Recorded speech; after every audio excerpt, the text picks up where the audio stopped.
Hello guys, स्वागत है आपका सिटीजन जी चैनल पर। और हैलोवीन सीरीज में आज आप देखने वाले उसका फिफ्थ पार्ट, जिसका नाम है Halloween 5 the revenge of Michael Myers. ये मूवी आई थी 1989 में, यानी कि फोर्थ पार्ट के एक साल बाद ही। इसके राइटर और डायरेक्टर हैं डोमिनिक ऑथेनिन गिरर्ड। जैसा कि आप जानते हो, पिछले पार्ट में जेमी भी इविल हो गई थी। तो अब देखना ये होगा कि स्टोरी को ये मूवी कैसे संभालेगी और इसमें एक नया एंगल भी ऐड होगा। तो एंड तक बने रहना ढेर सारे इंटरेस्टिंग फैक्ट्स जानने के लिए। तो ज़्यादा देर ना करते हुए जल्दी से स्टोरी स्टार्ट करते हैं।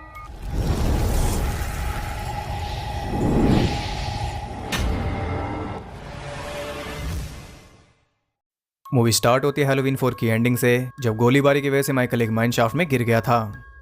अब पुलिस अंदर डायनामाइट फेंकती है ये मेक श्योर करने के लिए कि माइकल जिंदा ना बचे, लेकिन वो तो टाइम रहते बाहर निकल चुका था। ऐसी नदी में बहते हुए वो पहुंच जाता है एक ऐसी जगह जहां पर एक आदमी अकेला रह रहा था। वो उस पर भी हमला करता है, लेकिन उसे मारने से पहले ही बेहोश हो जाता है। अब यहाँ सीन शिफ्ट होता है सीधा एक साल बाद हैलोवीन ईव के दिन, यानी कि 30 अक्टूबर को हैलोवीन से एक दिन पहले। एक साल से माइकल कोमा में था और तब से आदमी उसका ख्याल रख रहा है, लेकिन आज वो अचानक जाग गया और यहाँ उसके हाथ पर एक अजीब सा मार्क भी देखते हैं, जो कि इससे पहले हमें नहीं दिखाया गया। अब सबसे पहले वो पहनता है अपना मास्क, जो कि फिर से चेंज्ड है और इस बार और भी ज्यादा बुरा है। तैयार होने के बाद वो उस आदमी को स्टैब करके मार देता है। ये अच्छा तरीका है थैंक्स बोलने का। खैर, आप जानते हो कि वो कहाँ जाएगा, जेमी के पास। और इस वक्त जेमी भर्ती है बच्चों के क्लिनिक में, क्योंकि आपको याद होगा कि उसने रेचल की मॉम पर अटैक किया था। अब इस मूवी में बताया गया है कि रेचल की मॉम बच गई थी, और साथ ही सबसे बड़ा चेंज ये हुआ है कि जेमी विल नहीं बनी, बल्कि उसके और माइकल के बीच किसी तरह का साइकिक कनेक्शन है। माइकल ने ही जेमी से वो अटैक करवाया था, उस पर हावी होकर, और जेमी भी माइकल को सेंस कर सकती है, जैसे कि अब उसे पता चल चुका है कि वो जाग गया। और हाँ, एक और जरूरी बात, जेमी की आवाज भी चली गई, अब वो बोल नहीं सकती। जैसा कि आपको पता है, माइकल ने भी इस एज में बोलना छोड़ दिया था और उसके बाद वो कभी नहीं बोला। यहाँ हम लूमिस को भी देखते हैं, क्योंकि हैलोवीन आते ही वो सक्रिय हो जाता है, और साथ में रेचल को, जो कि जेमी से मिलने आती रहती है अपनी फ्रेंड टीना और नए डॉग मैक्स के साथ। आप ऑलरेडी जानते हो कि मैक्स के साथ आगे क्या होगा। रेचल जेमी के लिए हैलोवीन कॉस्ट्यूम लाई है, जो कि इस बार एक प्रिंसेस की है, ना कि किसी क्लाउन की। यहाँ हम देखते हैं कि टाउन के लोग भी जेमी को पसंद नहीं करते। वो चाहते हैं कि जेमी मर जाए, नहीं तो वो भी अपने अंकल के जैसी बन जाएगी। अब रेचल अपने घर पहुंचती है और वहाँ माइकल पहले से उसका वेट कर रहा था। जेमी ने भी उसे सेंस कर लिया था, इसलिए यहाँ वो एक ड्राइंग बनाती है ये बताने के लिए कि मैक्स खतरे में है। लूमिस फोन करके रेचल को अलर्ट करता है और उसे घर से निकल जाने के लिए कहता है। वो बिल्कुल ऐसा ही करती है।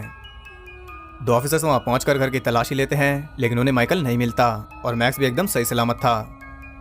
उन्हें लगता है कि शायद जेमी कुछ ज्यादा ही सोच रही है, इसलिए रेचल उससे काफी इंटेंस बातचीत करती है, जिसका कोई खास इफेक्ट जेमी पर नहीं दिख रहा। Jamie, are you okay? Come on. अब लूमिस रेचल की तरह नहीं था, उसके अपने तरीके थे। Tell me what you know. Right. खैर, रेचल अब टेंशन फ्री हो चुकी थी, लेकिन माइकल अभी भी फुल रेज पर था। एक कैंची से स्टैब करके वो रेचल को मार देता है। जी हाँ, यहाँ रेचल मर गई। इन्होंने स्टार्ट में एक मेन कैरेक्टर को मार डाला, जिससे हम समझ सकते हैं कि ये फिल्म कहीं और ही जा रही है। अब जेमी ने भी सेंस कर लिया था और उसकी हालत देखकर लूमिस जाता है शेरिफ मीकर के पास उसे अलर्ट करने। ये दूसरा शेरिफ है जिसकी बेटी को माइकल ने मारा। लगता है इस टाउन में शेरिफ के ऊपर कर्ज है। उधर टीना पहुंचती है रेचल के घर, और रेचल को घर ना पाकर वो सोचती है कि शायद वो अपने मॉम डैड के साथ टाउन से बाहर चली गई, इसलिए आज रात है घर उसका। वहाँ उसकी फ्रेंड सैम आती है और वो दोनों निकल जाते हैं टीना के बॉयफ्रेंड से मिलने, लेकिन उन्हें ये नहीं पता कि वो माइकल के रेडार में है। ये हम टीना के बॉयफ्रेंड को देखते हैं, जिसका नाम है माइकल। How unique. इसी बीच हम एक काले कपड़े पहने मिस्टीरियस आदमी को भी देखते हैं, जो कि इस टाउन में उतरा है, और वो उतरा है इसी शॉप के सामने जहां से पिछले पार्ट में जेमी ने अपनी क्लाउन कॉस्ट्यूम ली थी। इस आदमी के हाथ पर भी सेम वैसा ही मार्क है जैसा माइकल के हाथ पर था। आप समझ गए होंगे कि ये कहानी किस तरफ जा रही है। उधर लूमिस फुल रेडी होकर माइकल के घर पहुंच जाता है, क्योंकि उसे हमेशा लगता है कि माइकल वहां जरूर आएगा। और जैसा कि आप देख सकते हो, ये वो घर नहीं है जो ओरिजिनल मूवी में था। मास्क के साथ साथ उसका घर भी चेंज हो गया। इधर माइकल स्टॉकिंग में लगा हुआ था और मौका मिलते ही वो दूसरे माइकल को मार देता है। इसके बाद उसकी कार लेकर पहुंचता है टीना को पिक करने, और वो उसे पहचान नहीं पाती इस क्रीपी मास्क की वजह से, और वहां पर वो मिस्टीरियस आदमी भी था। अब टीना रास्ते में कार रुकवा कर एक स्टोर में जाती है, और उधर जेमी की हालत फिर से खराब हो रही थी, क्योंकि उसे पता था कि टीना मरने वाली है। जेमी की मदद से पुलिस वहां पहुंचकर टीना को बचा लेती है, और माइकल तब तक गायब हो चुका था। टीना को ले जाया जाता है जेमी के पास, और यहाँ पर एक चमत्कार होता है। जेमी की आवाज़ वापस आ गई। अब उसके पास रुकने के बजाय टीना वहाँ से चली जाती है क्योंकि वो रेचल थोड़े ना है। लूमिस के कहने पर वो दो पुलिस वाले उसके साथ जाते हैं और माइकल भी उनके पीछे ही था। जेमी भी उनके पीछे चल देती है और उसे ज्वाइन करता है उसका दोस्त बिली। जेमी इसकी क्रश है। टीना पहुंची थी एक पार्टी में। वहाँ सैम और उसका बॉयफ्रेंड भी था। यहाँ उनके दिमाग में एक प्रैंक आता है। वो दोनों चिल्लाते हुए बाहर आती हैं और उनके पीछे था माइकल, जो कि असल में सैम का बॉयफ्रेंड था। वो तो शुक्र है कि यहाँ ये दोनों थे, अगर लूमिस होता तो ये कब का निकल लिया होता। खैर सैम और उसका बॉयफ्रेंड एक बार में जाते हैं जहाँ असली माइकल भी मौजूद था। पहले वो उसके बॉयफ्रेंड को मारता है और उसके बाद सैम को। उनका मर्डर करने के बाद वो आराम से बाहर जाता है क्योंकि अगला नंबर था उन पुलिस वालों का, जो कि अभी भी प्रैंक की उम्मीद में थे। पार्टी खत्म होने के बाद टीना उस बार में पहुंचती है और वहां से मिलती है उसके दोस्तों की डेड बॉडीज, एकदम ही क्लासिक वे में। वो जल्दी से जाती है पुलिस के पास, लेकिन वो भी पहले से डेड थे और अब वहाँ हेल्प करने के लिए कोई भी नहीं। तभी जेमी और बिली भी वहाँ पहुंच जाते हैं। ये काफ़ी अच्छा टाइम है बेबी सिटिंग का। खैर यहाँ शुरू होता है असली चेस। एक एक करके वो सबके पीछे कार भगाता है, लेकिन आखिर में वो कार क्रैश हो जाती है और होता है एक बड़ा सा एक्सप्लोजन, जिससे उन्हें काफ़ी राहत मिली थी। लेकिन माइकल को कुछ भी नहीं होता। अब वो जेमी को मारने वाला था कि तभी बीच में आ जाती है टीना और यहाँ वो मारी जाती है। यहाँ वो कैरेक्टर भी मर गया जिसे मेन बनाया जा रहा था और अभी काफ़ी मूवी बाकी है। पता नहीं ये क्या ही करके मानेंगे। खैर अब दोनों बच्चे भागते हैं और जाकर टकरा जाते हैं लूमिस से। पूरी फोर्स वहाँ पहुँच चुकी थी। उन दोनों को लेकर बाकी सब तो वहाँ से निकल जाते हैं, लेकिन लूमिस अभी वहीं पर था। जाने से पहले वो माइकल से बात करता है और उसे वापस घर जाने के लिए कहता है जहाँ से ये सब शुरू हुआ था। और ऐसा वो इसलिए कह रहा है क्योंकि घर पर उसने बेट बनाया हुआ है जेमी को, जो कि बालों को ब्रश कर रही है, बिल्कुल वैसे ही जैसे माइकल की बहन जूडिथ कर रही थी फर्स्ट पार्ट में जब माइकल ने उसे मारा था। यहाँ उसकी पहली किल को रिक्रिएट किया जा रहा है। फर्क सिर्फ इतना है कि इस बार यहाँ ढेर सारे पुलिस वाले मौजूद हैं जो कि माइकल को भून देंगे। लेकिन यहाँ एक प्रॉब्लम हो जाती है। जेमी को लगता है कि बिली खतरे में है, इसलिए सारे पुलिस वाले वहाँ पहुँच जाते हैं। और एक क्लियरली एक ट्रैप था, क्योंकि जैसा कि आप जानते हो माइकल दिमाग का यूज भी करता है और लूमिस अच्छे से जानता था, इसलिए वो कहीं भी नहीं जाता और ना ही जेमी को जाने देता है। उसने डेप्यूटी चार्ली को भी रोक लिया था, जो कि जेमी का गार्ड है। माइकल वहाँ पहुँच चुका था और उसने नीचे कार में बैठे एक ऑफिसर को भी मार डाला। अब लूमिस अकेला उसके पास जाता है उसे समझाने, और पता नहीं से ऐसा क्यों लग रहा है कि उसे समझा देगा। फिर भी वो ट्राई करता है, लेकिन वो समझने के मूड में नहीं था। स्कूल उसने कब का छोड़ दिया। वो लूमिस को स्लैश करके उसे फेंक देता है। इधर चार्ली ट्राई कर रहा था वहाँ से निकलने के लिए कि तभी माइकल उनके पास पहुँच जाता है। चार्ली उस पर गोली चलाता है, लेकिन इससे माइकल का क्या ही बिगड़ता, वो चार्ली को भी मार देता है। अब बची थी जेमी। यहाँ काफ़ी लंबा चेस सीन चलता है, जो कि एक लौती चीज़ है जो फैंस को पसंद आई थी। बचते हुए जेमी पहुँच जाती है एटिक में, जिसे काफ़ी अच्छी तरह माइकल ने सजाया हुआ था। वहाँ पर उसे मैक्स की बॉडी मिलती है और ये चौथा डॉग है जिसे माइकल ने मारा। वहाँ दूसरे माइकल की बॉडी भी थी और साथ में रेचल की भी।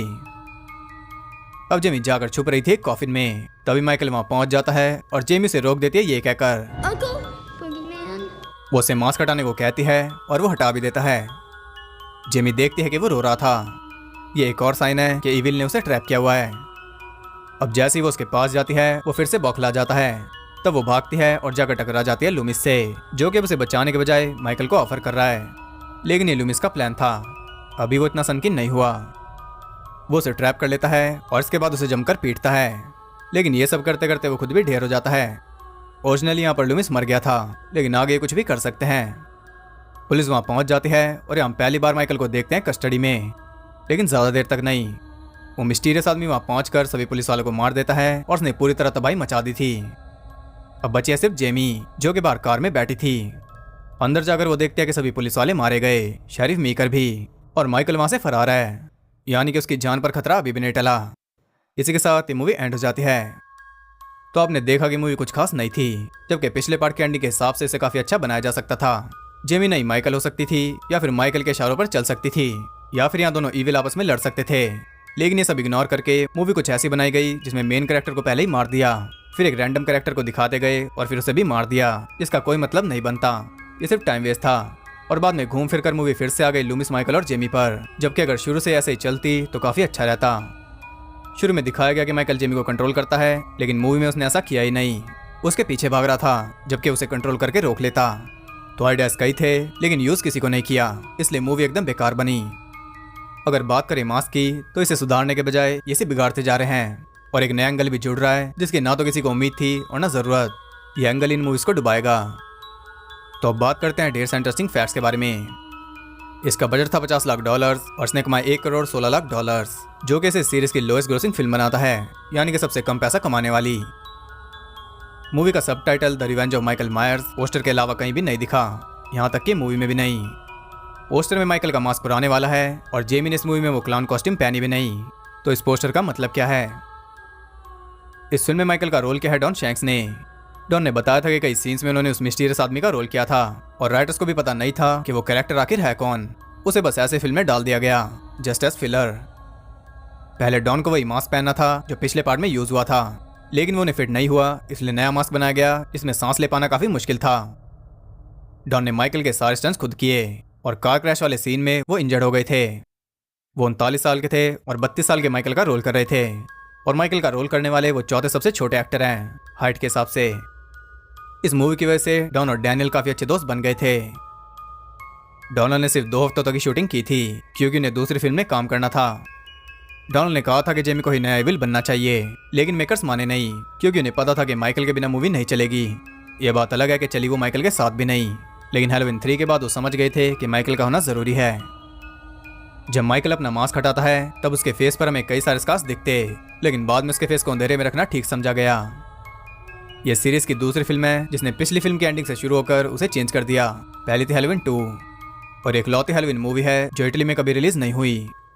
ये इकलौती फिल्म है जिसमें हमने 2 माइकल नाम के कैरेक्टर्स को देखा, और ये दूसरी फिल्म है जिसमें माइकल ने हैलोवीन से पहले भी किल की। तीनों बड़ी स्लैशर सीरीज के 5th पार्ट के टाइटल में कुछ गड़बड़ है, यानी कि वो पोस्टर में अलग है और मूवी में अलग। इसमें the revenge of Michael Myers missing है, फ्राइडे द 13 में पार्ट 5 मिसिंग है और a nightmare on Elm Street में 5 मिसिंग है। कार चेस सीक्वेंस को एक ही रात में शूट कर लिया गया था।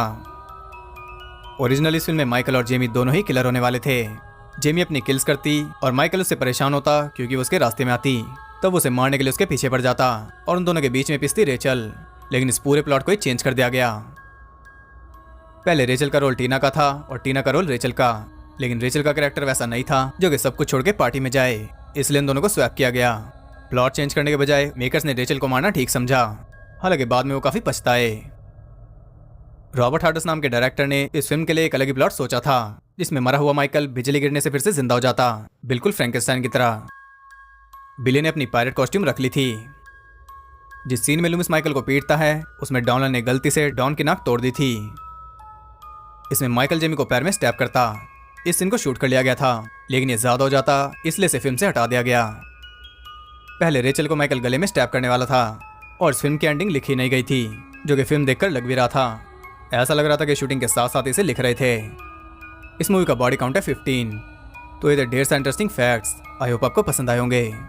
अगर आपको वीडियो और मेरा एफर्ट पसंद आए तो इसे एक लाइक जरूर करना और कमेंट करके बताओ कि आपको ये मूवी कैसी लगी। यहाँ से हैलोवीन सीरीज ऊपर जा रही है या फिर नीचे, अपनी राय जरूर बताना। और वैसे भी हमें कुछ खास फर्क नहीं पड़ेगा क्योंकि आगे टाइमलाइन चेंज होगी और हम एक अच्छी टाइमलाइन में शिफ्ट हो जाएंगे। तो ऐसी यूनिक और इंटरेस्टिंग वीडियोस देखते रहने के लिए चैनल को सब्सक्राइब करके बेल नोटिफिकेशन कॉल पर सेट कर लो, ताकि नोटिफिकेशन भी आप तक पहुंच सके जैसे माइकल पहुंच जाता है कोमा से जाकर। और ज़्यादा कनेक्टेड रहने के लिए आप मुझे इंस्टाग्राम पर फॉलो कर सकते हो, वहाँ आपको बहुत कुछ जानने के लिए मिल जाएगा। इस मूवी के ढेर सारे बिहाइंड द सीन्स भी और ढेर सारी क्लिप्स भी। तो मैं मिलता हूँ आपसे अगले पार्ट में, तब तक के लिए सबको बाय।